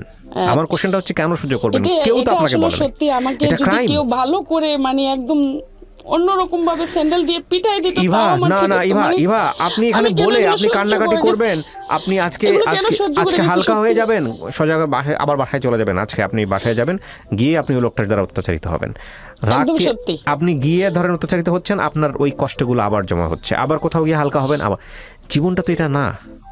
আপনাকে যারা অল্প বয়সে বিয়ে দিয়েছে তারা একটা বড় অপরাধ করেছে। তবে এটা ঠিক যে অল্প বয়সে মেয়ে বিয়ে হলেই যে মেয়েটা খারাপ থাকে, তা বিষয়টা এরকম না। অনেক অনেক পরিণত না, বয়সে। এটা আমার তবে বাবা আমি গ্রামের বলি, তো, সেজন্য আমি কিবরিয়া ব্যক্তিগতভাবে একটা কথা বলি, আমার নিজের একটা মেয়ে আছে, দোয়া করবেন ওর জন্য। আমি হ্যাঁ, আপনি মেরে দেখছি, হ্যাঁ, দেখছেন হয়তো দেখি। ফেসবুকে। আমি সবসময় একটা কথা বলি, সেটা হচ্ছে আল্লাহ যাতে আমাকে তৌফিক দেয় যে আমার মেয়েকে আমি স্বশিক্ষায় সুশিক্ষিত করে, আমি জানি না তো ফিউচার কি হবে, বাট আমি দোয়া চাই সবার কাছ থেকে, ও নিজের পায়ে দাঁড়াক, ও নিজে ইনকাম করা শিখুক, ওই অবস্থায় ও সিদ্ধান্ত নিক, হ্যাঁ ধর্মমতে অবশ্যই, যে ওর জীবনসঙ্গী হিসেবে কাকে নিবে বা আমরা কাকে দিব। কারণ একটা মেয়ের সবচেয়ে বড় দুর্ঘটনা কারো কোথায় ঘটে জানেন?